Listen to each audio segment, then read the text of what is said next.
Beep, beep, boop, beep. Beep boop. Beep. Beep. Beep, boop. Beep boop. Beep, boop. Beep, boop. Beep, boop. Beep, boop, beep, boop, beep, boop. Hello everybody, and welcome back once again to our Toy Story Marathon. This is it. This is the coup de grace. The epic conclusion of the Toy Story trilogy. The first film, well, the first new film I should say, excluding the original two that I saw in the 3D re-release, that I ever saw in a theater. And I am here once again with... Me, FG. I was so excited to see this. Toy Story 3 was the first of the films that I saw in the theater for the first time, because I watched the first two on DVD as a kid, but Toy Story 3 I was there, day one. I have fond I believe I also saw this in theaters. I have fond and vivid memories of waking up early. It was the most beautiful, I know how cliche it sounds, but I'm not kidding. It was just the most beautiful sunny day on June 18th. We waited outside the doors for the employees to open it up. Literally the first showing of the day, the employees had to open up the theater for us. I saw it, I loved it. I went home to jump in the pool and swim with my dad, and it was revealed later that day that my parents had actually bought me the Toy Story 3 video game for the PS3. It was such a great day. You should play that on stream. I have a Let's Play on my channel, up in the corner. I did not know that, never... I plugged the video by accident. Oh there no! There you go, you're helping me out. You don't even know it. I'm just talking. That's my experience with Toy Story 3. I love this movie with all my heart. How about you? I've seen it 3 times, I think. I don't know. I remember enjoying it the first time I watched it, and then slowly enjoying it progressively less the more times I was made to watch it. I think part of that may have been the fact that I was being forced to watch the movie. Yeah, being forced to watch any movie does not help things at all. I was like, oh, that was a really good movie, and then slowly it was just like, please, I can't watch this freaking incinerator go for a 3rd time. Please, let me leave. I think it also all happened within a short period of time, so that didn't help. But aside from that, I enjoyed it. Alright, well, we've no time to lose. In case you don't know, Toy Story 3 is my favorite movie on this planet. I love it to bits, so you won't hear any stalling from me. I'm ready to jump in whenever you are. Yay! I won't accidentally close the window this time, I promise. Without further ado, 0. 3, 2, 1, go. You sound significantly more excited for this one than the other two. Yeah, I wonder why that might be the case.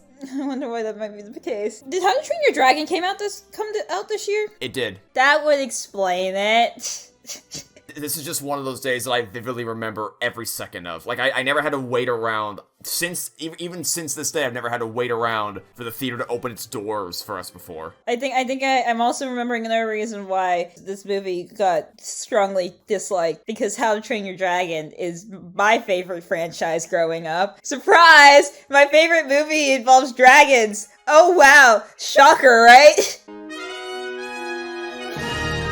Toy Story 3! I remember this opening sequence and being like, oh my god, this is epic! It is. If they open the film with such a bang, it's... Oh my god, the animation skill and budget has increased! Look how smooth Mr. Potato Head looks! It looks so good! I love this opening even more than Toy Story 2's opening, because it doubles, in the real world, it has a purpose. What are all these somersaults? And in their universe, it has a purpose, because in the real world, it had been 11 years since Toy Story 2 and 3, so basically this opening is just a highlight reel of a presentation of all the characters doing their thing. It hits even harder. It's just, look at all these awesome characters one by one. They all get their moment to shine. Jessie gets her moments, the Potato Heads, Woody, Buzz is gonna get his phenomenal moment in a second. Like, everyone just gets to be awesome, and it's a fantastic way to do it. It's that... Like, in universe, it perfectly captures the Glory Day era, because spoiler alert, this is all in Andy's head. It's meant to capture that Glory Day era of the toys being played with by Andy, and you feel that same sense of excitement that Andy does when he plays with the toys, and that the toys get when they're played with by Andy, so you understand how much they love this and how much it means to them.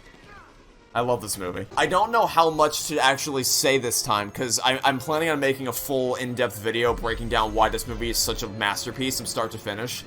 So I don't quite know how much to say. Ah, the train! I don't know how much to say in this commentary about it. I don't know how much I want to save for the video. Is this where Buzz shows up? Sure is. Like I said, everyone gets their moment. But I can catch the train. Now let's catch some cruise. friendship is so wholesome. Originally, it was a much slower Western opening, like tumbleweeds rolling through a desert town and Woody slowly meandering his way through. That might have been a moody way to start, but this is so much better. Like, they really needed the opening. I love this shot of all the three heroes. They really needed an opening to just go out with as much energy as possible. And by the way, it's so cool they actually call back to the first Toy Story movie with these one-for-one line parallels. The force field. Who eats force field dogs? Talk about, they really bring it full circle. And I honestly, I didn't really know what was happening here when I watched it for the first time. Why is Rex so big? Like, I didn't know if this was a playtime or some new game, or if they actually had lived double lives as Western heroes. I didn't know what the hell was going on when I was 7 years old and I saw it for the first time. But Oh my god, it's Mr. Piggy. Like, I didn't care, because I was along for the ride no matter what. I love that zoom-in shot through the eye. If you look at the underside of that ship, there's so much detail and life breathed into a ship that's only in the movie for like a minute at most. And you said you're an airplane nut, so if you look, you can see all the exhaust vents and everything that would actually be there realistically on an aircraft. I would need to pause it to look at it. It's only there for like a minute at most, maybe, I think. But they still put all the detail into it. Oh, I remember these monkeys. They cut this off at the perfect time. It's like, all this up until this point is believable, but this moment right here, where this happens... Shoot your laser at my badge! What do you know it'll kill you? Just do it! If they actually showed Buzz's laser reflecting off his badge and destroying the ship, you would have been like, alright, that's really dumb. Even though you know it's fake, so they cut it off at the perfect moment. Look how much this animation budget has increased. Well, that's the thing. They actually conceived of this VHS highlight reel as kind of being an excuse to cut the budget so that... Because they didn't originally have this in the film. This was a late idea that they added in. So they figured, well, if we do it on VHS, we can get away with doing cruddier models and kind of making it less quality. But, turns out Pixar's really good at what they do, so it actually ends up looking really good, even though it's a VHS tape. Aw, Slink's butt. Did your parents ever make these types of home videos? I have one of me trying to shove a camera in I think one of my uncle's faces. I have a full case of home videos that my parents filmed of me. Like, my parents are just... I think my parents do have some, but I don't know where they are. Much like what we're watching right now, my parents would just film me playing with my toys. Also, I love that hard cut and just the dead audio at the end of the song. Our friendship will never die, and then it just cuts. So here's a question I have for you. Do you think it's strange that Buzz hasn't worked up the courage to show his feelings for Jessie after like 10 years? No. I don't think it's weird at all. I think taking that step is the biggest leap of faith you could ever make. The fear of what would happen to their friendship if the feelings aren't reciprocated can be crippling, to say the least. Plus, it would have been far less satisfying if they developed off-screen. Is that a cell phone? Sure is. When my parents got me my first flip phone cell phone, first thing I did is recreate this scene. Oh yeah, because he tore off the sticker in the first movie. Yeah, it's a really great piece of continuity. Pixar used to care about this stuff. By the way, can you imagine the restraint Pixar had to not use an iPhone here? Because obviously Apple, Steve Jobs helped found Pixar. He did? Yeah. You didn't know that? No. Well, learn something new every day. Hello? Hello? Anyone there? I love the detail of Woody pulling the phone closer to him. Just to hear Andy's voice and get it to feel more closely connected to him. Aww. It's such a small detail, but it tells you so much. Do you know who voices Andy? No. It's the same kid who voiced him in the first two movies. They actually got him back for this one, and he sounded at just the right age. How old was he? 20-something, I think. He was in his 20s, because he was 14 when the second movie was made. I don't want to say haunting or depressing, because that's a bit dramatic, but it's bittersweet, I guess, to see how things have changed. Like, you go from the bustling, jam-packed staff meetings from the first movie to this, where there's almost nobody left. Oh, I dropped my teddy bear. And they picked the perfect group. Like, the toys they got rid of are ones that you like, but didn't get too much time to really get attached to, like Wheezy and RC and Bo. And the ones that stuck around have always been the main supporting cast. I guess except Mr. Potato Head, but you can't only keep one Potato Head, so. Also really happy that they give Mr. Potato Head a lot more screen time in this movie. When the trash bags come out, we Army guys are the first to go. It has been an honor serving with you. Good luck, folks. There's only 3 of them left? Yeah. I think it actually makes sense that Andy would specifically keep the 2 ones with parachutes and the squad leader. Like, he held on to the 2 cool ones, and 1 regular one as a reminder of the toys he had for sentimental reasons, without literally keeping the entire bucket. And by the way, spoiler alert, we see later that there's actually a bucket of soldiers already at Sunside, and we also see in the epilogue during the credits that that's where the 3 end up. So I think it's reasonable to conclude they knew where they were going. Like, they were going to Sunnyside to catch up with the rest of their friends who already got donated previously. Andy may have kids of his own. And he'll play with us then, right? He'll always be there for him. And Woody demonstrates a great sense of calming them down without outright lying to him. He's a great leader. He knows how to handle these kinds of situations. He says we'll always be there for him, which doesn't directly answer Rex's question, but still manages to calm him down somewhat. I never really imagined when I saw this as a kid that someone's room could actually look like this, with, like... My room looks like this. Well, that's what I was gonna say. Like, I didn't think anyone would actually have a room with this many posters constantly overlaying each other, and then I saw your room. It's like, oh god, people actually do this. Like, I've never been one to decorate my room like this. Yeah, I've seen your room. And I heard someone once say that a person who doesn't have posters on the walls, that's a sign of depression. Okay. Okay. Whatever you say, buddy. Well, I will say, I don't have many movie posters on my walls, but Toy Story 3 is one of them. It's right behind me. It's probably the second biggest thing I have. This is accurate to what a teenager my room looks like. Molly asked for the video games. And if you actually pay attention to what's on the walls, they do a great job of fleshing out what Andy's interested in and just how far he's grown up over the years and how there's layers to it.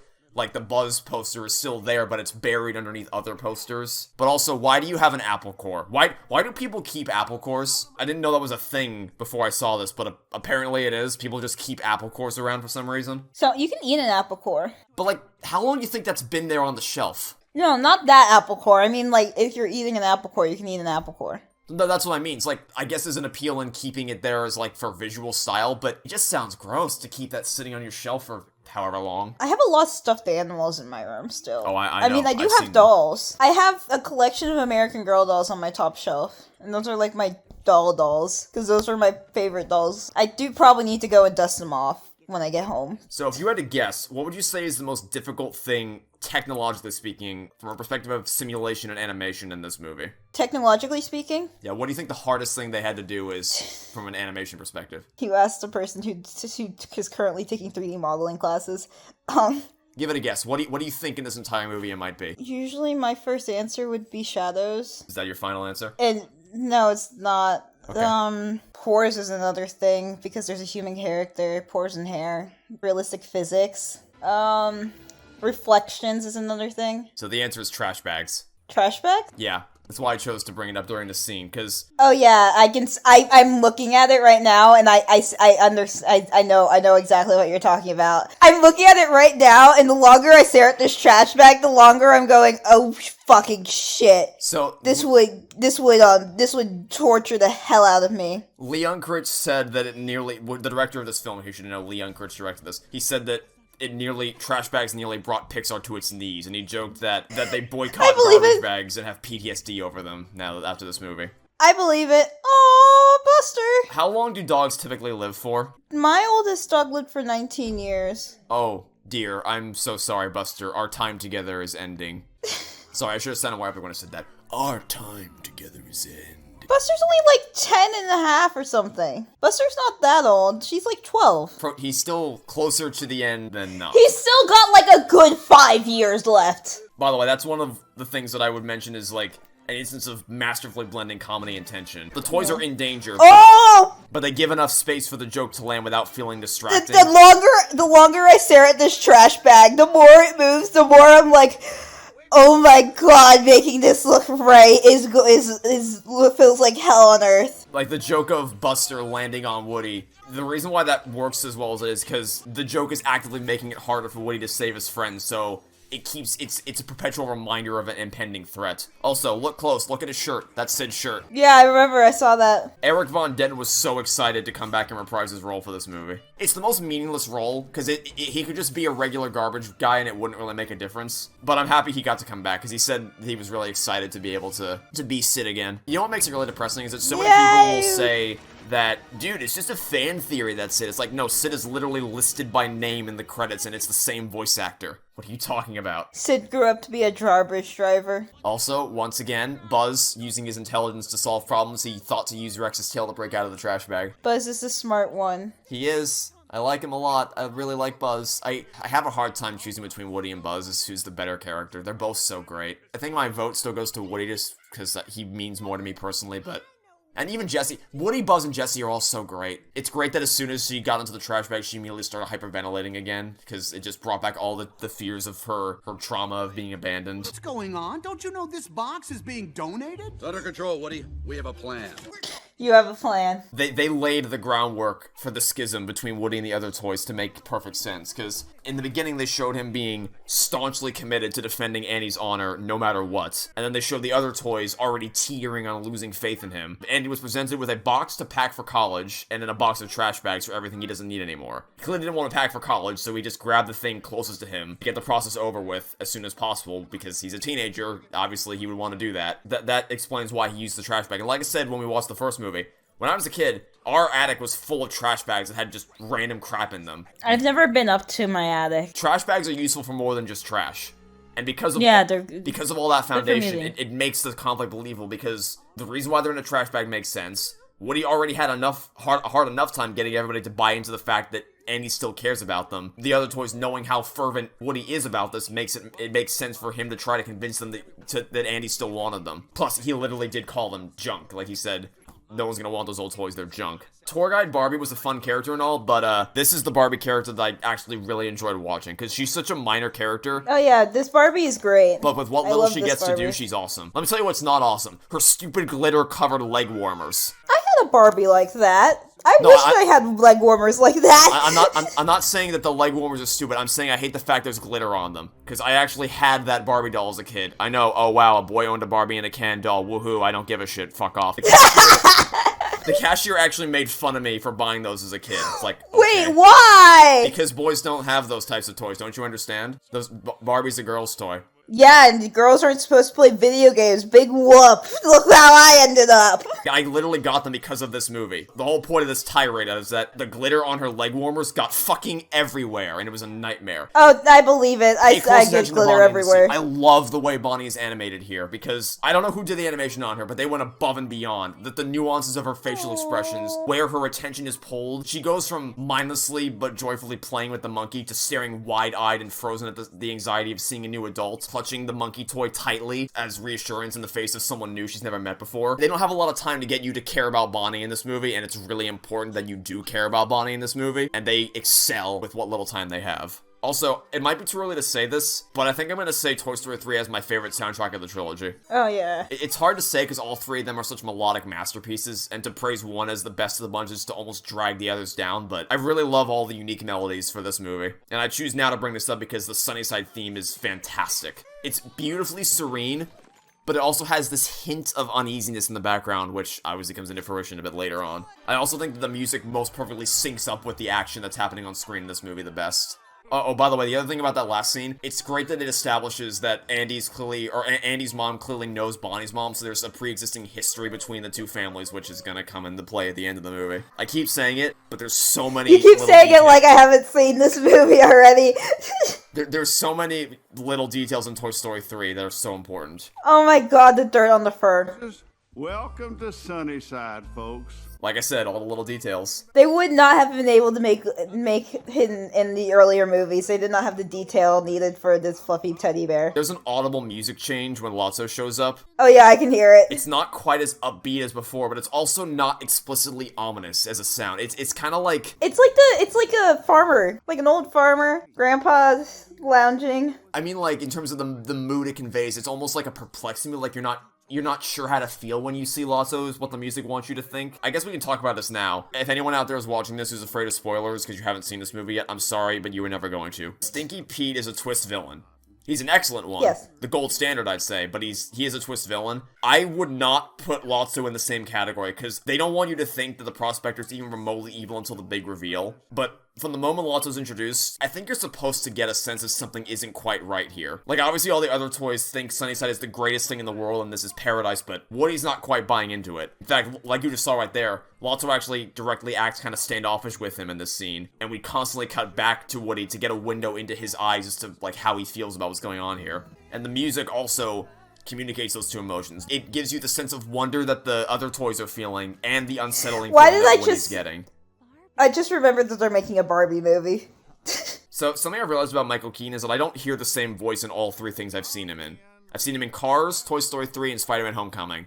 And he doesn't sound the same in any of them, because he's a great actor. Like, which one do you like? Which voice do you like the best? I feel like you gotta go with Cars. Chick Hicks is a classic. You know whose accent I can't stand no matter how many times I hear it? Chris Pratt? No, Daniel Craig in Knives Out. I can't stand his accent. I was just to say, some actors I just recognize as themselves and everything. For example, I just hear Chris Oh Pratt yeah, in Chris everything Pratt that he ever as does. Mario, or Chris Pratt as Chris Pratt in the Mario movie. But Michael Keaton, he acts his heart out in everything I've seen him in. Like, I don't hear a celebrity being themselves here. I hear an actor trying to portray a character, which you think would be a given, but not so much for many people. Michael Keaton is great. I'm at odds with myself, because I love Spider-Man Homecoming. You know that I do. It's my favorite MCU movie. But it's because of that movie that Michael Keaton wasn't available to come back for Cars 3. So also, fuck you, Spider-Man Homecoming. It's like, you didn't deserve him. the freaking reveal of him being, the Spider-Man Homecoming is such a great movie. Just a reveal of like him being Liz's dad, that gets me every single time. Just this pure silence that follows. That underlying sense of discontentment that I was talking about in the music is brought to the forefront of the track once they step into the caterpillar room. Like, even the lighting, this powerfully bright yellow isn't quite the same welcoming color scheme that the butterfly room has. Lighting and music, they can be your best friend to accentuate a scene if the foundations of the writing are strong. I never really thought about this before, but so that's supposed to be Barbie's workout aerobics outfit. Yeah. She's also wearing high heels. Yeah, sounds about right. It's a fascinating combination. Also, I can't unsee this now, and I'm gonna ruin it for you forever. Look at the bathroom when they go back into it. There's 3 toilets in the bathroom, and there's no privacy between any of them. I can't see the toilets. I'll show you again later. There's a better chance to see it later in the movie. There are literally 3 toilets right next to each other, and there's no kind of divisive walls or any kind of privacy between any of them. And like, these sorts of connective bathrooms between 2 classrooms were ubiquitous in my middle school, but they connected to a single room with 2 unisex restrooms. They weren't a single bathroom with 3 toilets out in the open. My elementary school had, like, single-user bathrooms in all the classrooms, and then a door connecting the 2 classrooms. Well, no, that's a lie. They only had them in the lower school. They didn't have them in the middle school section. In the middle school section, you actually had to go to the restroom with stalls. And I want to draw attention to this specifically as to how Buzz changes his position on what they should do throughout the first half hour of the movie. So, initially, he confidently stands behind Woody in wanting to stick by Andy. And then after the trash scene, he doesn't really take a side, and when they're in the trunk of the car, he's experienced nearly being thrown away by Andy, but also doesn't want to give up on what he believes, which is, he stays out of the first fight in the trunk, and then he breaks up the fight in the box. But now, after seeing how much of an idyllic heaven he thinks that Sunnyside is, he's committed to going to the other toys, but, as you can see, it's clearly with extreme hesitance and reluctance, because of all the toys, he's the one who would have the hardest time going against Woody, given all that they've been through together. Aww. So this is it? After all we've been through. It's such a raw scene. It's kind of like the second act breakup of Wreck-It Ralph, where it's messy and sad to see these characters break apart like this. It works because you genuinely believe that everyone's just speaking from their heart. Bullseye! Yeah, Bullseye's the one who stands by his... He stands by his cowboy, just like how he helped him in the Cheeto Maze in Toy Story 2. There's so much character in this movie. I really feel like I'm not doing the movie enough service here, because in order for me to really break down everything about what makes this all work so well, I can't talk about it in real time. I need to slow it down and go beat by beat. You'll hear his full thoughts in this video right here. It probably won't be out by now. Eventually, there'll be a card up there you can click on to watch my full video. Click it now. None of this was written in the script. None of it. This entire escape sequence was not written. They just knew that Woody had to escape Sunnyside somehow without it being Sunnyside prison yet. But they also had to make it really difficult so that he couldn't do it again. So one guy storyboarded it, and fun fact, the guy who storyboarded this sequence is the guy who co-directed Coco. Coco, I love that movie. I just watched it again last night.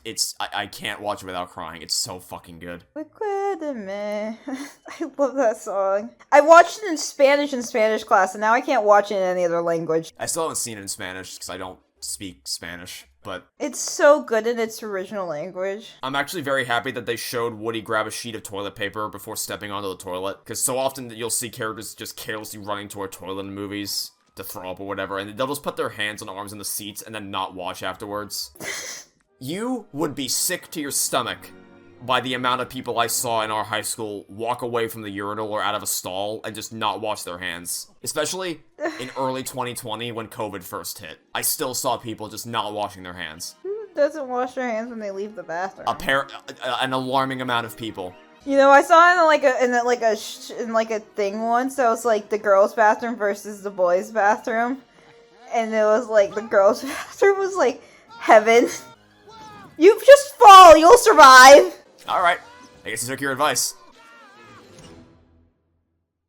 Doom, doom, doom, doom, doom, doom, doom, doom, doom. Wait, have you seen the first Mission Impossible movie? Yeah, I've seen enough of it. No, I haven't seen it, but I know the soundtrack.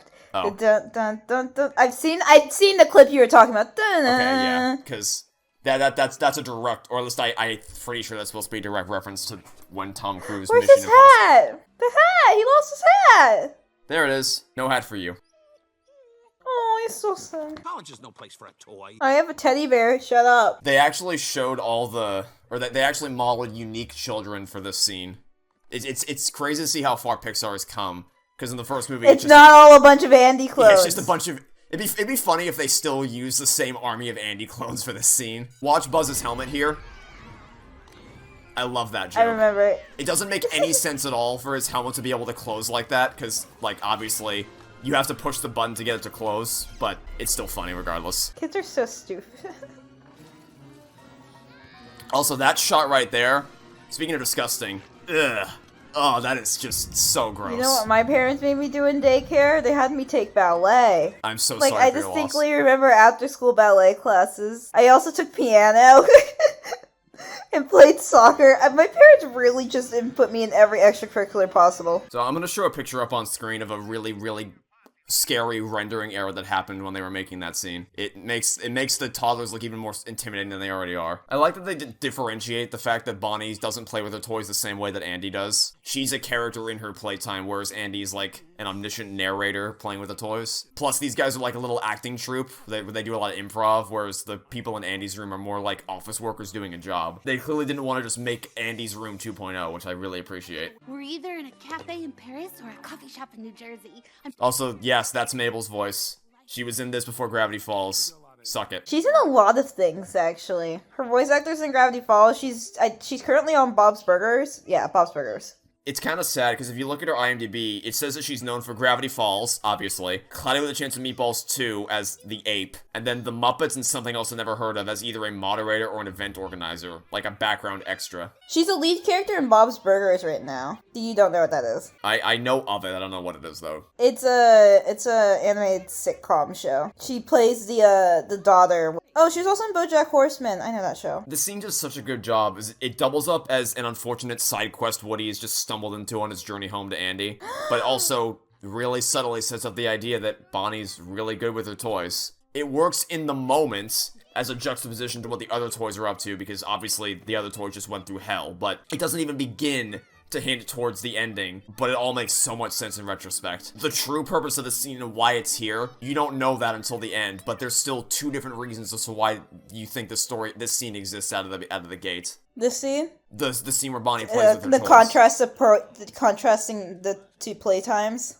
Well, that's one reason. It also works as a side quest for Woody, and then yeah, it's always lights are brokey. By the way, Rex's tail actually does detach from his body, like the real Rex toy. If you screw his tail counterclockwise, that's where you can access his batteries and his off switch. Turning his tail clockwise, I think, would make him talk. Does he make noise? Yeah, he talks. If you turn his clock, it turns his, turn his tail clockwise, it'll make him talk. And when he talks, his head turns. That's why, if you look closely at his model in the movie, his head is detached from the rest of his body. And there's that little line that allows his head to rotate around. Ransom. Oh, great. How do we get up there? What's a transom? I am I am fucking amazed you actually just said that. Why? I'm gonna play a clip right now from the director's commentary, and then I'll explain that same thing to you. When Buzz talks about the transom here, Michael Arndt, the screenwriter, begged me to put in a line for Rex saying, "What's a transom, Buzz?" I ended up not putting it in because I didn't think we needed it, and I didn't think anyone would get it. But he begged me repeatedly to put it in, and every time this scene goes by, that's all I think of. It's not in the movie, but at least it's in the commentary. I don't know what it is. I love this sequence so much. God, Ta-da! I just love... Buzz, you're so cool. Buzz is cool, but also, like, it's everyone working together. Everyone got to do something cool to work together as a team to get him out of the room. That's one thing I really like about Toy Story 3. It's an ensemble movie. It's not just about Woody or Buzz. They're still important, obviously, but this really is everybody's movie as a family. Technically speaking, I think Buzz gets the least to do in this movie compared to the other two, and that's... I think if you really I mean, he gets battery reset to Spanish.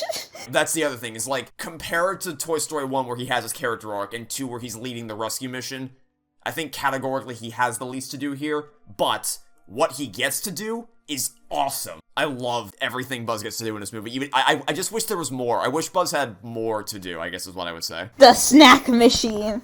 I don't know how you even come up with the idea of back alley gambling and the workings of a vending machine, but hey, it works. Who am I to question it? And remember earlier when I mentioned how that yellowish color isn't all that reassuring when they enter the caterpillar room? It's here again. Yeah, it's not the same color pattern, but it's still that same hue of a sickly yellow. They just double down on it here. And I hate to use it as a comparison, but it kind of reminds me of FNAF 3's color scheme, which I despise how that game looks. Yeah, so you mentioned it. This is how you get away with gambling in a G-rated movie. I hate to keep saying this because every time I do it, I sound like I'm bragging, but I had every one of these new daycare toys. Including the Ken doll.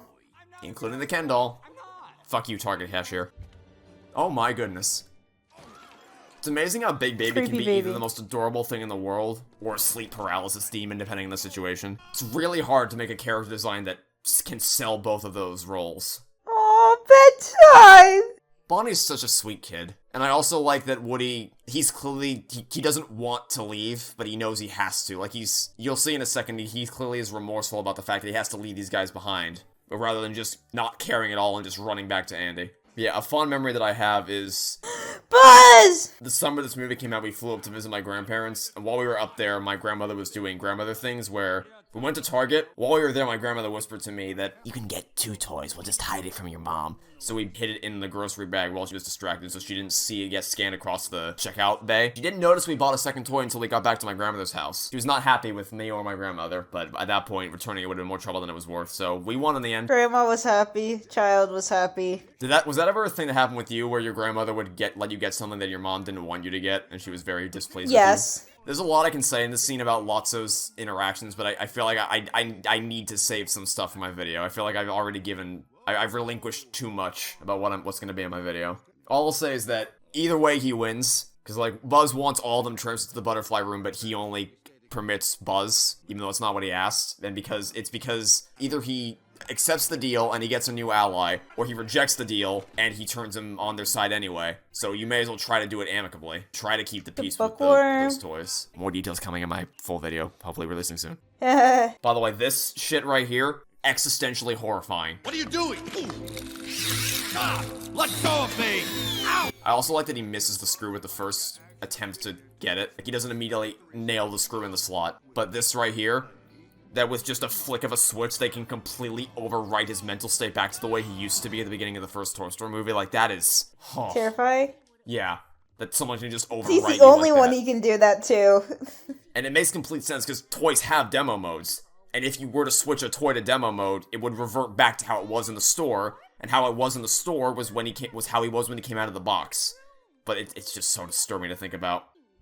And even explain why her eye starts working. It doesn't just magically start working. It's the fact that Andy's packing, like, so he's moving boxes around, which is going to reveal the eye, because the eye was lost behind some of the things in his room. So as he starts packing and moving things out of the room and into the boxes, more and more is going to get peeled away from the room, so you're going to find the eye, and then, because previously it's just the eye that was just stuck behind a bunch of objects, so all it saw was a black screen. And when you see darkness out of one of your eyes, and overlay with the other image, and you just only see half your vision. But then once the objects get removed out of the way, and then you see that other image, it starts to overlay with your left eye. Think about what it would be like if you removed both your eyeballs and put them in two separate locations and then had those images cross over with each other. Cool superpower moment. They just love new toys now, don't they? Look at my pocketbook. Well, here's the thing, sweet potato. You ain't leaving Sunnyside. Oh, yeah? And who's gonna stop us? I love this reveal shot. I'm also very happy that he's not just the same as he was in the first movie or Delusional Buzz in Toy Story 2, because if they literally just copy-pasted him, it would be a little lazy. He's very aggressive. Yeah, that facial expression that he makes, it clearly communicates a sense of almost evil inside of him. Like he's working for an evil version of Star Command. And like you said, this Buzz is far more aggressive and ruthless than we've ever seen him before. The Piggy Bank figured it out immediately. Just the tired. Oh god. Each incarnation of the Star Command loyal Buzz personality is distinct from one another, which is great. Like I said, had they just copy pasted his behavior from previous movies, that would have been. Oh, they're temptress. Yeah, I love that even in his deluded state, he still is tempted by Jesse. It's I feel like you're gonna get tired of me saying this is so good, but also look, 3 toilets in the background. They're right there. 3 toilets. Why? I don't know. I don't understand. It doesn't. Look at that. Why? Give me my scarf back. Ow. Ah! She took the scarf. And it is amazing how, with no geographical changes whatsoever, they can take the exact same room and make it have 2 totally different feels. Like, what was a second ago a happy-go-lucky daycare room is now this intimidating fucking prison. terrifying. Yeah. And even just there's toys on top of the shelf that look like a coil that almost give off vibes of an electric fence. Yeah, you look up at the top, those little coil things up there, from a certain angle they look like an electric fence. And as if turning their most adept fighter against them wasn't enough, the final nail in the coffin is this right here. Well, you're just hurting yourself. Woody! Because obviously they didn't actually do anything to Woody. We know that Woody's safe in Bonnie's room. But they know he got out, and they know that he can use that hat against them to try to instill fear in their hearts. No, the hat. I love Lotso as a villain so much. Remember how I said that they had restraints as to not putting an Apple product as the cell phone at the beginning of the movie? Well, they finally gave in to that temptation here because this is an Apple computer. Sorry, Pixar, you lost. Oh, also, I never mentioned this before, but look in the left side of the screen. That's Totoro. Oh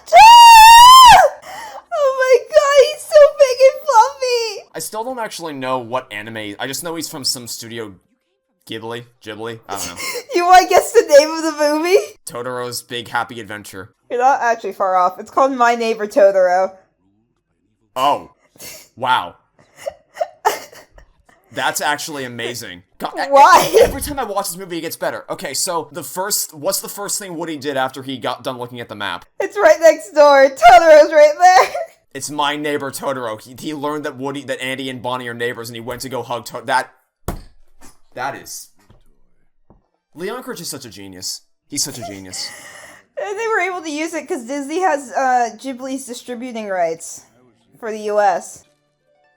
Oh my god, it's so clean. I need to show you the Ghibli films at some point. I have been told I need to watch them. My Neighbor Totoro is... You may end up crying. It's the type of movie that could make you cry. If I'm gonna watch any of them, I'm gonna start with My Neighbor Totoro because of this movie. Yeah, that's the one I started my friends with too at college. That was the first Ghibli film I showed them. I would say My Neighbor Totoro, Howl's Moving Castle. No, I say sadly as if I haven't seen this already. It was My Neighbor Totoro. I say My Neighbor Totoro. Howl's Moving Castle, just because I've seen that so many times and I love it. Nausicaa and the Valley of the Wind is something we have to watch at some point because that's my favorite. Cast in the Sky, Kiki's Delivery Service. Almost every single Ghibli film is a banger. This movie is not afraid to stray from the grim, as you'll see by the end. Because this is similar to what could have happened to both Woody and Jesse. What Lotso goes through in this movie is just the bad version of what Woody could have gone through.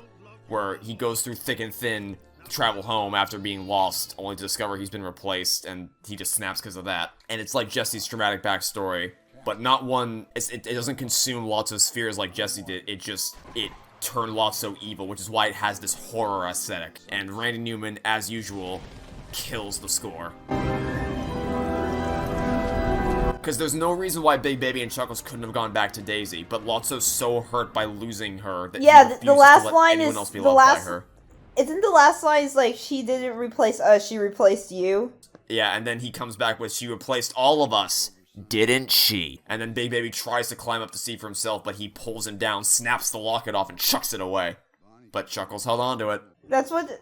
Yeah. I also like that this isn't just some random exposition that Woody stumbled into. Like, it's clearly this is the safe haven for Sunnyside Toys, because Chuckles said that Bonnie found him and took him home after he got broke, which is the same thing that happened with Woody, so, again, they thought of all these things. It's so cool. I had a thought go through my head and it left immediately.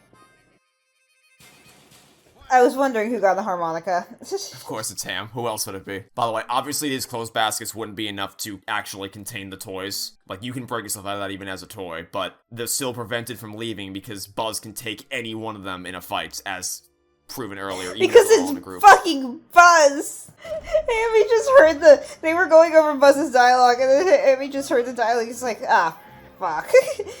Buzz got reset or something. But this is not fun, Buzz. Rex said Zurg, Potato Head said Galactic Alliance, and Ham said, oh boy. Oh boy, it's alright. Oh boy, we're here again. He lived? He lived after battling Sandman. I remember Lincoln Logs. I also remember Lincoln Logs. I had a full bin of them. They had a really nice wooden smell to them. Also, you know how I mentioned earlier about how I like the soundtrack in this movie the best, partially because of how well it syncs up with what happens? Yeah. This is one of the moments I would point to for that, because once Woody gets into the Caterpillar Room, if you pay attention to the music and his movements, I really love how perfectly it just meshes together. It starts about, like, right here-ish.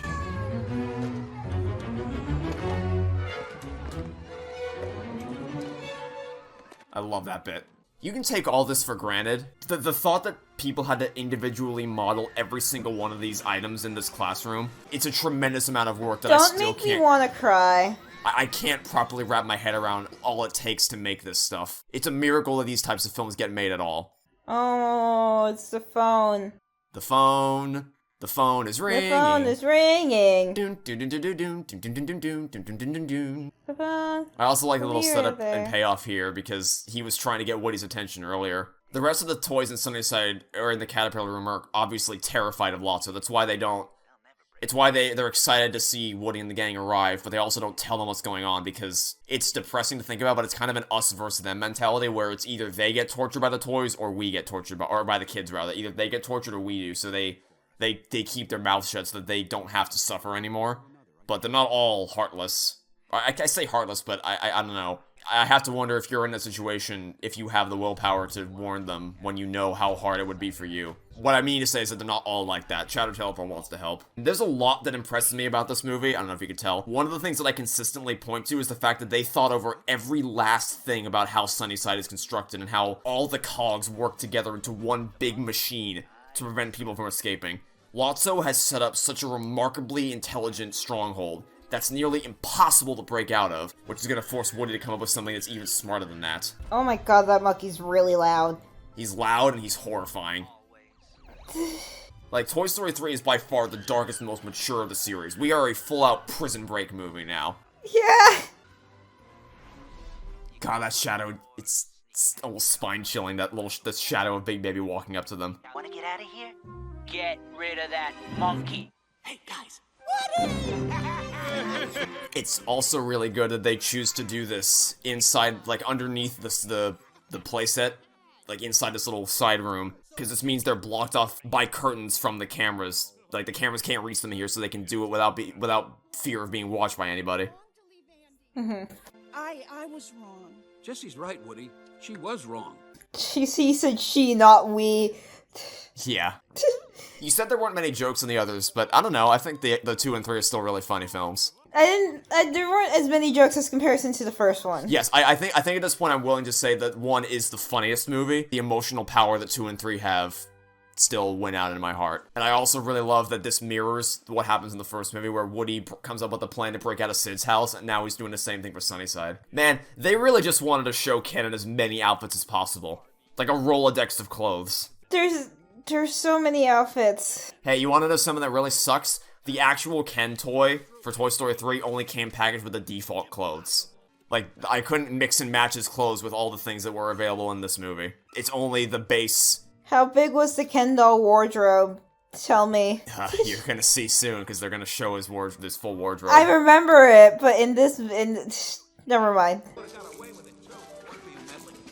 Would have got away with it if it weren't for you meddling toys. I love that you have to listen to hear that. You're an accessory! Unless you have subtitles on, but if you don't, you have to listen to him because it's in the background while Woody's getting Slinky up. I have ascots on. I have subtitles You have on. ascots on? I was reading the subtitles and I read ascots and said I have ascots on. The wires in your brain get crossed. You're thinking something and then you read something and then your brain crosses the two over and you end up saying it instead. Or vice versa. Sometimes I'll hear people talking, I can't do it anymore. like while I'm writing a script, and I'll end up writing down a word that I just heard subconsciously. Take me away. Darn it, Barbie. Things are complicated around here. You gotta do what I say. I will, Ken. I promise. Yeah, I'm sorry. Jodie Benson is Barbie to me. Being strong. Because Little Mermaid, I like it, but I never really had a super strong emotional attachment to it. But I like The Little Mermaid. Jodie Benson, as far as like this is the role I know her as the best. All the parts. It's such a smart way to move across the playground because a whole toy is gonna draw suspicion by the sword slice, but individual pieces they can get around easily. Monkey's gonna die. The monkey's And gonna one. die. And 2, and 3, and oh my goodness. God, that monkey is so fucking terrifying. Yes! Oh my. Ow, ow, Ow, ow. Any chance Woody gets to be a cowboy and lasso up some enemies is awesome. Okay, this right here. So, the writers had to pick which outfits they wanted Ken to wear. Like, they had to sit down in the room and say, alright, what do we want to show Ken wearing? And then they said all of them. And then added extra. No, they said all of them. Give me all of the clothes. We want your entire supply of Ken uniforms. They just called Mattel. They're like, can we have, like, a copy of every single Ken outfit you've ever made so we can put it into a movie? There's a potentially horrifying backstory to this because either there's a graveyard of dead Ken dolls somewhere, or at least there's a collection of very cold, naked Ken dolls if he has this comprehensive of a collection. Unless, can you just buy the clothes? If they contacted Mattel directly, Mattel probably just gave them, like, a bunch of sketches. No, I mean, like, in universe. Ken either killed a bunch of Ken dolls to get all these clothes. You can buy outfits separately. Never mind then. I kind of was hoping it was the other one. You really wanted it to be that grotesque. Well, I mean, it would just have been funny to think about that. Ken Just go loves ask clothes. a doll. Ask a doll collector instead. That Ken loves clothes so much he murdered everybody to get his armada of clothes. Some dolls come with more than one outfit, so... Accessories sold separately, batteries not included. So remember how in the first movie everybody was so dysfunctional? Yeah. I love watching that family grow into this immensely well-coordinated team. Like, look at this move. It's so... We've trapped Buzz! I love that he actually thinks to use the laser to cut a hole in it, because, like, he's... And I love how they're all just like, that definitely did not work. Oh my god. Mr. Tortilla Head. I genuinely wanted to eat a tortilla as soon as I saw this movie. Just because of this. This did a better job at product placement than anything else. Mr. Tortilla. That's terrifying. It's only not terrifying because you know it's Mr. Potato Head, but if you just saw this thing, you're like, okay, I'm gonna go the other direction. I would probably pass out on the spot. Go that way. You enjoy strolling along. I just adore how intricate this entire Prison Break sequence is. Every character has a part to play. There's so many moving components where if even one thing went wrong, it would all just come crumbling down. And it also could have dragged. So you've seen Sonic 2, right? Wait, I've seen Sonic 2. Remember the part in the movie where it becomes a rom-com, like, heist sequence for no reason? Thinking. It's when Sonic and Tails get captured and then it's up to the other The characters, couple. they have to break them out. Oh yeah, I remember that. It really dragged a lot and it kind of slowed down the pacing. The Hawaii part of the movie was definitely the weakest part of Sonic 2. This could have easily been a really Hawaii slow-paced prison break sequence, but it's not. It's constantly engaging the whole way through. I mean, everything else about the Sonic 2 movie is great. And this is how you torture someone in a G-rated movie. It's so clever because she knows this would be far more effective than actually trying to damage him physically. What a shame. Oh. There's definitely a bunch of old Ken dolls sitting around. Think of how much effort went into that one shot where she rips the clothes apart one Yeah, I was looking the threads. Here you go.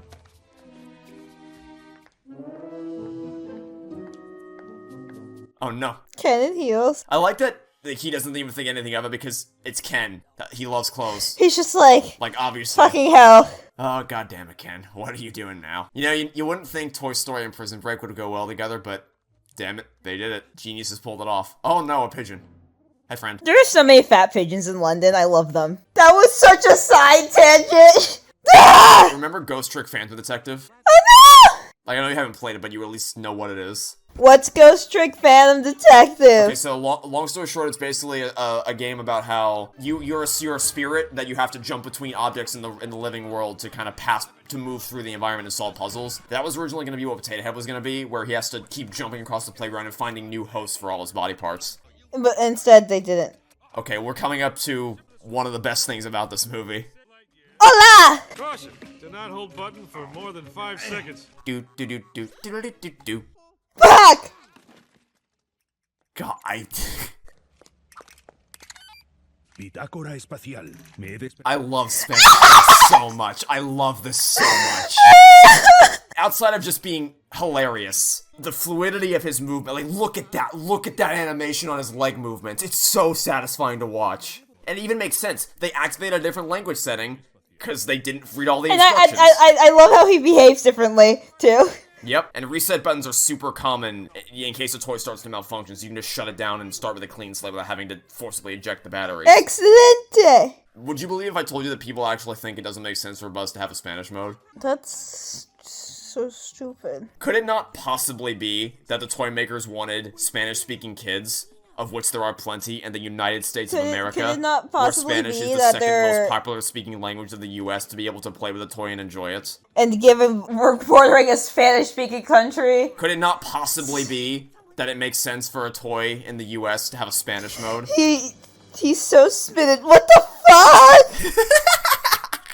Where did you find a cucumber? Oh, there's a garden. Oh yeah, the they showed cucumber that in the last plant. shot. Yeah, I couldn't tell what kind of plant there was until just now. I mentioned this movie is the darkest and most mature, which is true, but that just makes it all the more impressive that it's able to balance the comedy so well. Like, they know all the right moments to have a tension breaker and to blend the two together without just ripping you out of the intensity of the moment. Oh, and one other thing. The thing about Spanish Buzz that makes it even better is that I know it was done with nothing but love for the culture in question. Like, it wasn't just, haha, Spanish, please laugh. Because, I don't know if you know this, but Leon Kurtz directed this movie and he directed Coco. I wholeheartedly believe that he has nothing but true blue passion, love, and respect for the culture he depicts on screen. To be clarified, I'm aware that Coco is a depiction of Mexican culture, whereas Spanish Buzz is speaking Castilian Spanish from Spain, but my point is that in both cases, especially with the kisses. My point here is that in both cases, he did research to whether it was traveling to Mexico, speaking to local residents there for Coco, or studying flamenco and Latin ballroom dancing and bullfighters to figure out how to animate Buzz's movements. He did the research to make it respectful as a portrayal of the culture, which I think is really, really cool. Like, you only get this level of detail in his dance movements if you have a passion for research and authenticity.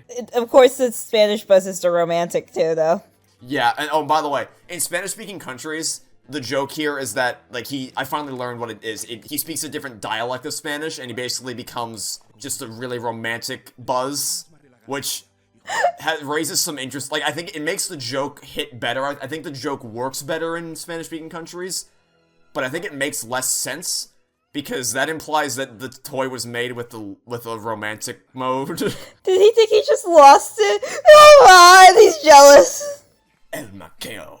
So, would you believe me if I told you that the Spanish voice for Buzz in this movie also does the voice for the Buzz toys in Spain? I would believe you. Would you believe me if I told you they cast that person without knowing that? They didn't? How did they do that? I don't know, but if you will listen to the director's commentary, they say that... And we finally found this great actor named Javier Fernandez Peña. Interestingly enough, had done the Spanish voice for Buzz Lightyear toys in Spain. I mean, we didn't even know that when we picked his voice. We just wanted someone who was going to have a deep, sexy Spanish voice. So he got the job, which he loved. He came, he auditioned, and then he's like, as they're filming the audition, as they're filming the movie, they're like, yeah, I do your toys in Spain. Like, how do you not...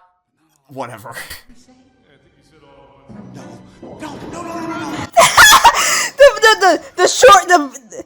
the moment of realization of he heard him wrong.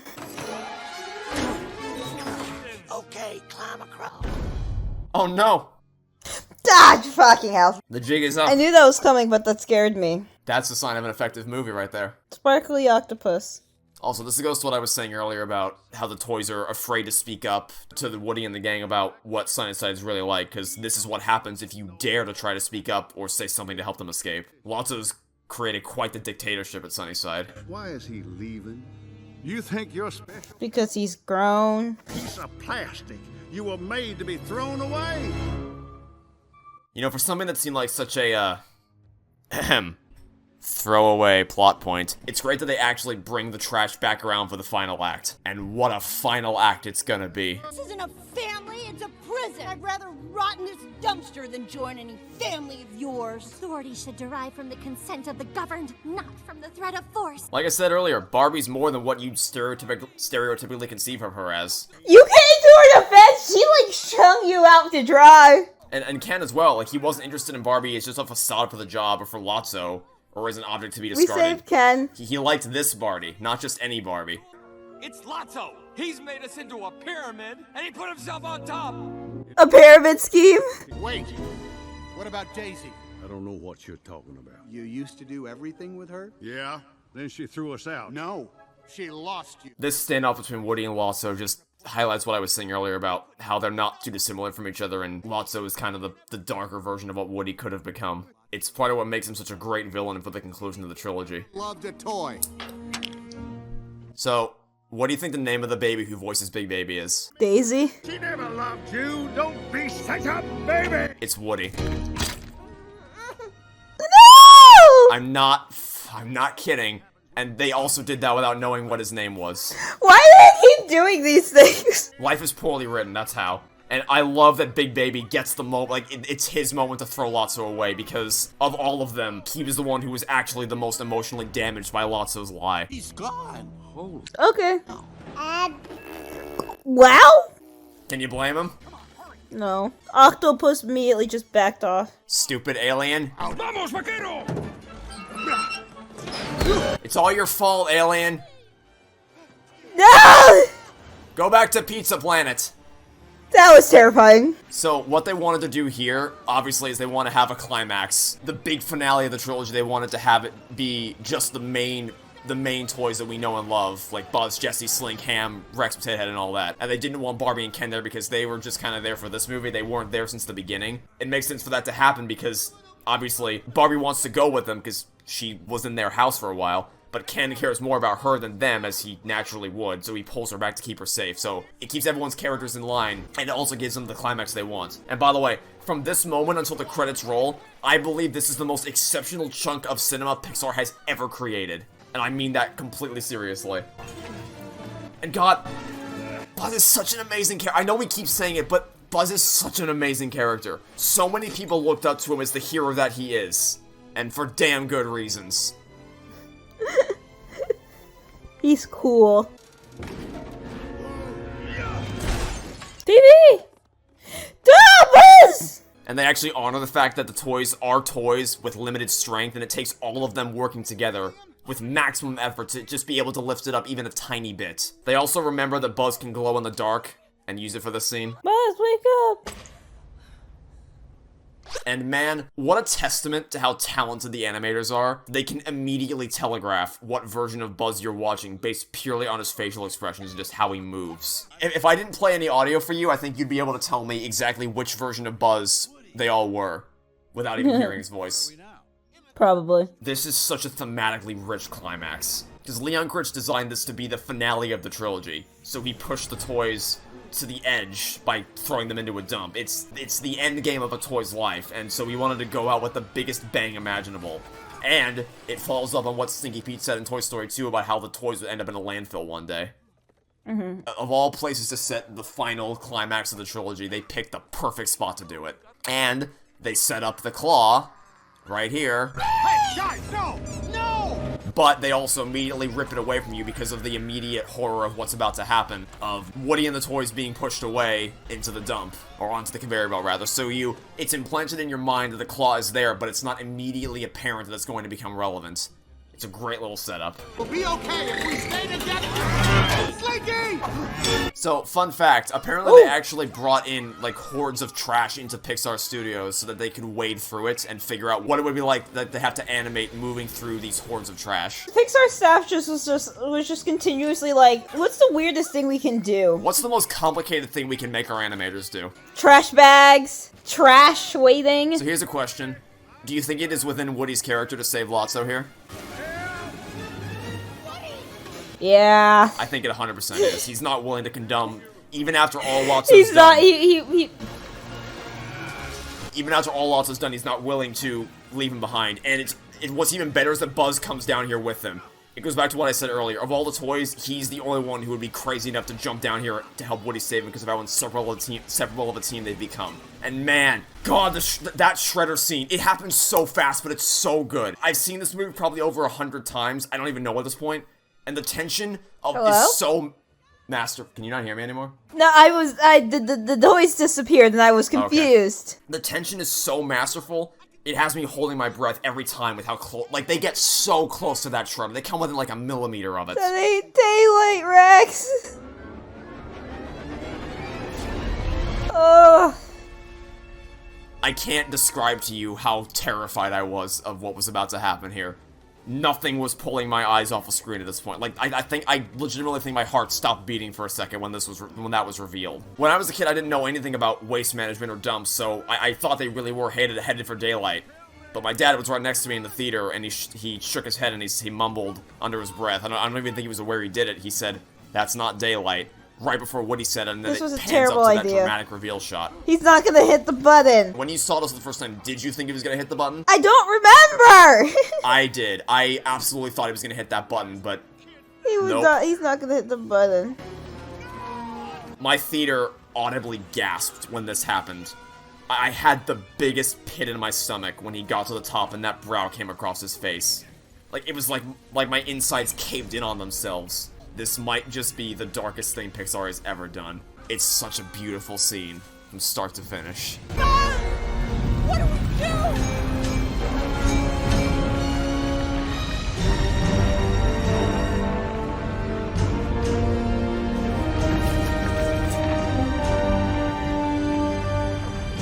It's one of those scenes where the animators get to shine brighter than they ever have before because there's no dialogue here. It's all visual storytelling. If you look at any one of the characters' faces, there's a million things going on.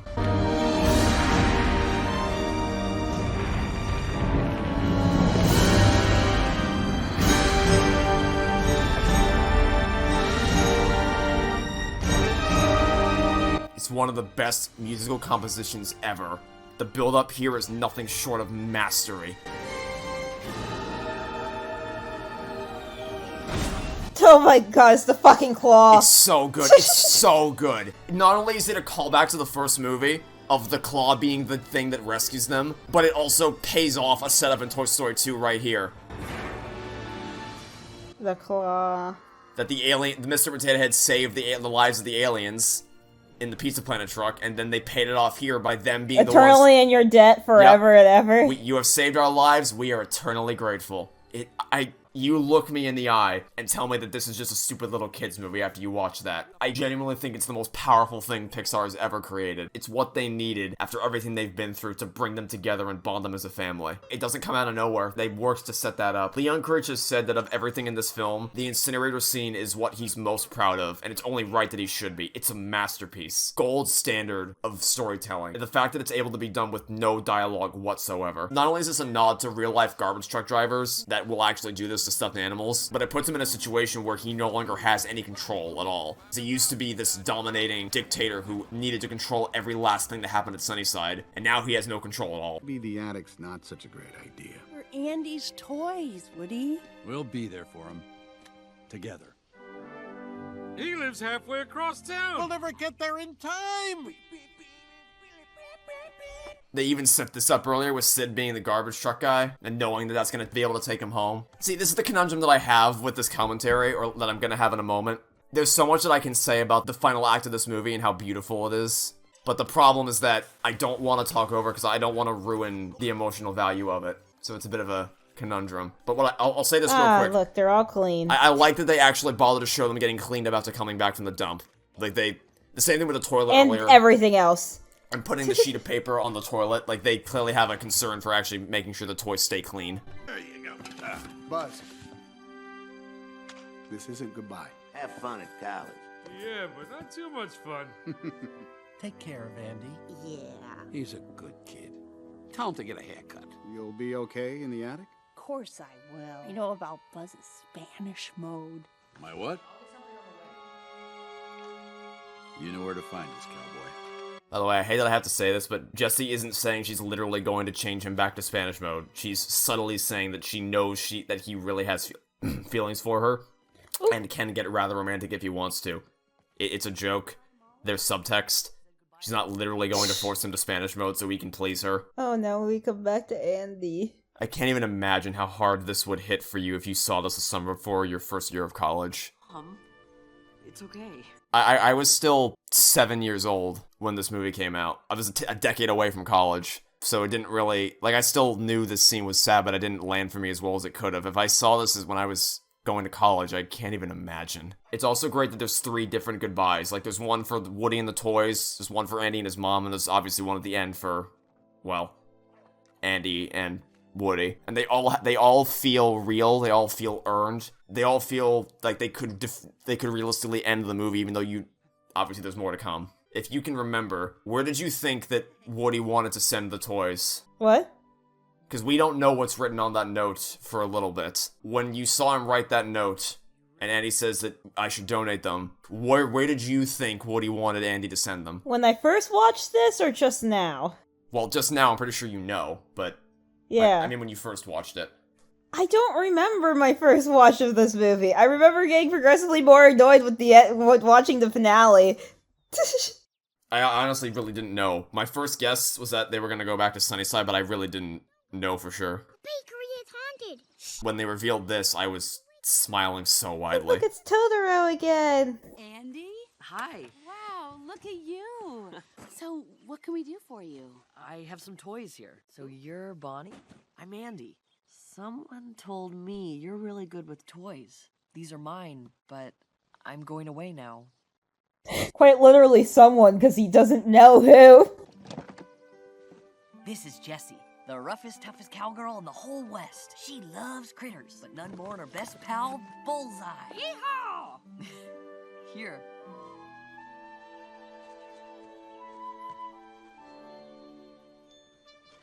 This is Rex, the most terrifying dinosaur who ever lived. The potato heads. You gotta keep them together because they're madly in love. I don't know how they did it, but you can get such a great sense of how all the toys feel even when they're motionless. But he's also one of the most dastardly villains of all time. Evil Dr. Porkchop. And this... Pizza Planet. Buzz Lightyear, the coolest toy ever.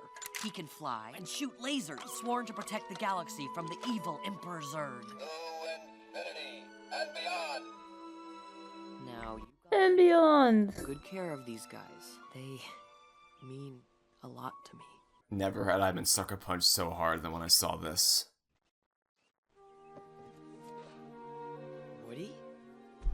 Oh, there's Woody. There's a snake in my boot. There's a snake in my boot.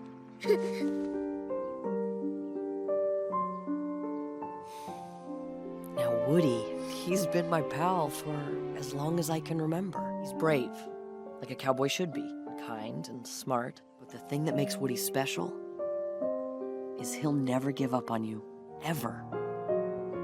He'll be there for you, no matter what. You think you can take care of him for me? Okay, then. I love that his hand lingers on his boot for a second. That it doesn't let go immediately, it lets the boot slide out of his hand. The ghosts are getting away. Woody, stop them. Buzz Lightyear to the rescue!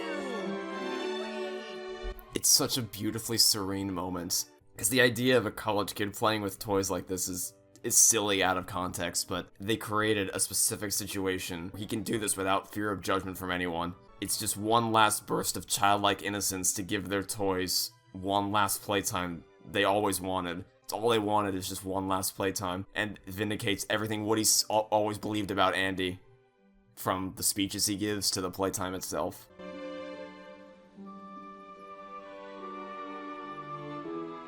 Thanks, guys. They're all playing together. Come on, let's get some lunch.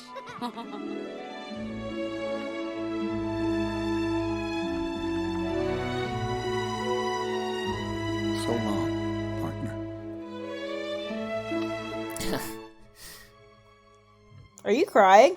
No. I don't believe you. I don't know what you're talking about. I really can't watch this movie without crying.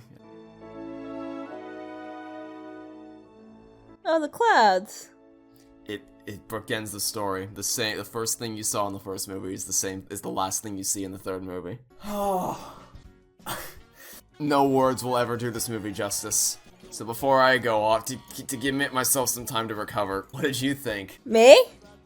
Yeah. It's pretty much exactly how I remember it being when I first watched it. Is that a good thing or a bad thing? I liked it when I first watched it, so a good thing. Any highlights to call attention to? The Buzz Barbie closet scene. Oh look, the parachute guys are here. Like I said, they knew where their friends were, they knew where to go. They took their sweet time. Nothing wrong with a little skydiving.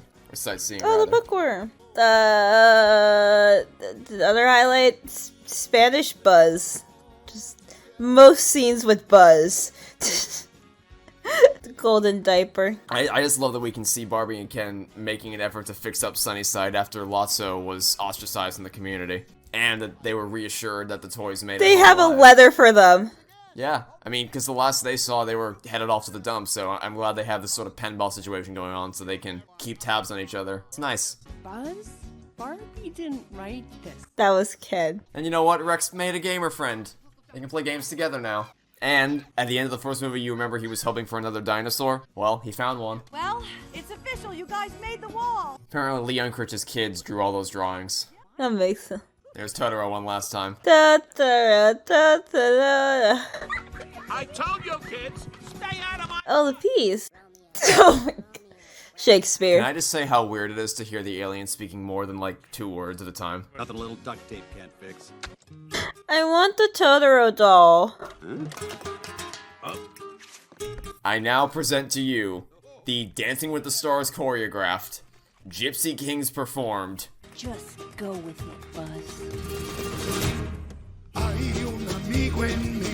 It just, I love that the movie ends on the high note of Buzz and Jesse's dance as a way to close out the story, because they could have ended on the cloud shot, and that could have been it, but the epilogue just puts a really nice little happy bow on things. I really like that they chose to go for this as the capstone rather than So Long Partner. And like I said, they legitimately got Latin Dancing with the Stars members to choreograph this dance. Professional dance choreographers put together this whole routine for Buzz and Jesse to do. And it shows, like, it is brilliantly choreographed.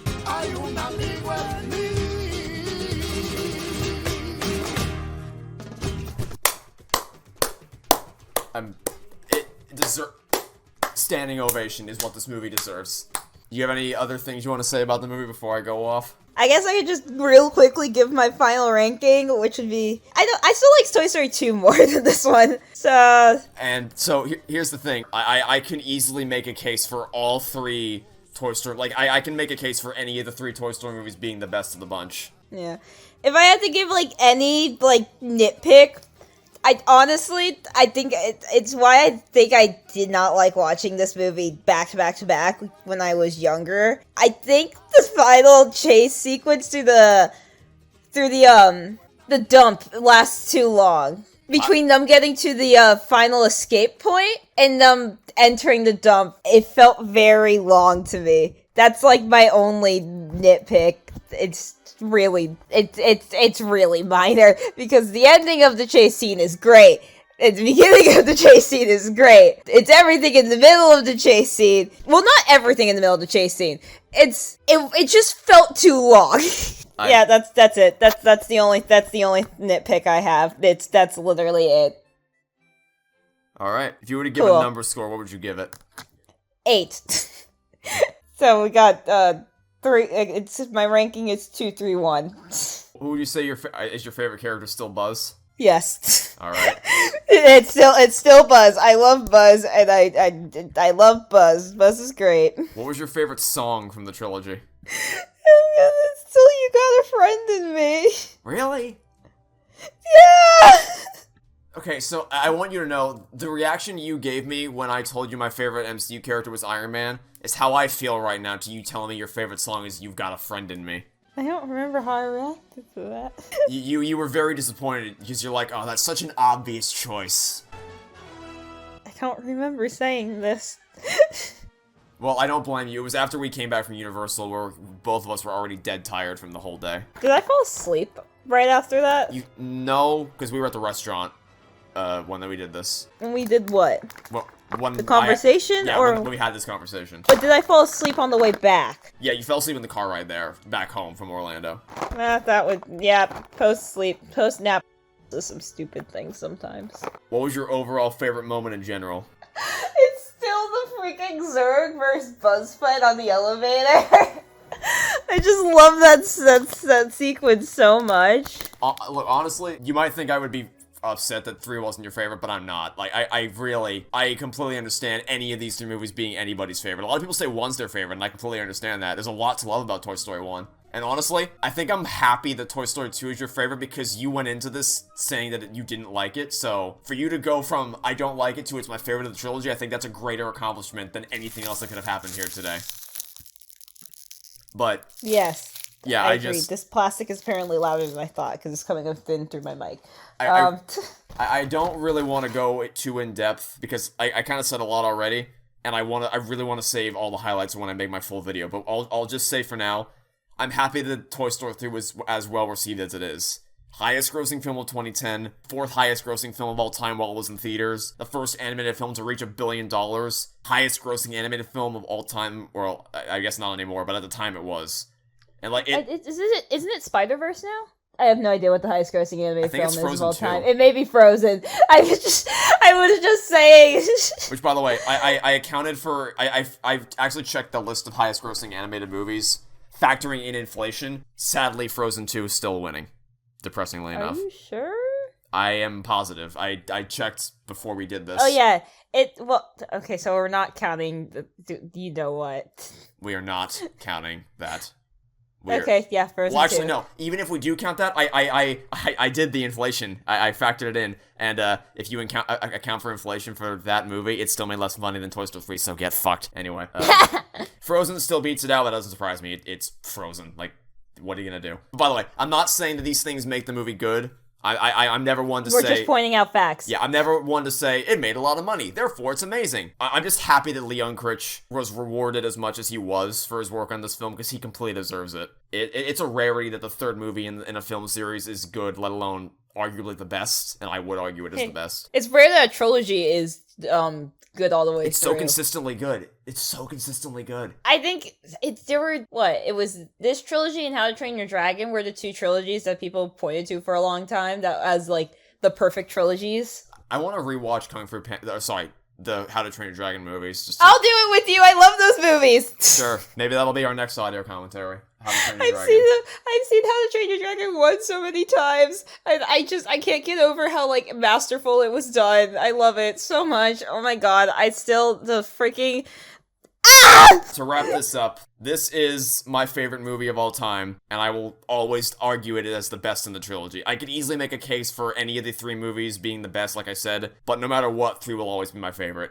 Tight plot, most emotional power, which is really saying something, and just fantastic character work to bring it all together. And my final score would be a 10. I would give this movie a 10. It's not flawless, but I don't think anything is, so I think preserving a 10 for a truly flawless film is... nothing's ever going to get a 10 at that point. What few flaws Toy Story 3 has are minuscule in the grand scheme of things, so I am happy to give it a 10 out of 10. That's why I save my 10s for films that make me speechless, which doesn't happen very often. So... Thank you all so much for joining us on this Toy Story adventure. I am happy to say this was the rootinest, tootinest ride in the wild, wild west. Forgetful Gal, I'm thrilled that you finally got to see... I know you already watched them, but not as an adult. I'm thrilled you finally got to really see the journey of the toys from their humble beginnings in the first movie to their definitive happily ever afters, at which point absolutely nothing interesting proceeded to happen to them for the rest of their lives. I hope you enjoyed this journey, and thank you so much for letting me share this trilogy of films with you.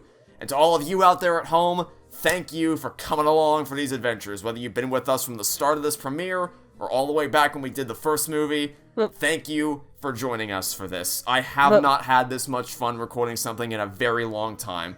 I hope you had as much fun watching these movies as we did. I hope you have a very happy rest of your holiday season, and hope to see you all soon for whatever it is you decide to watch next. Goodbye.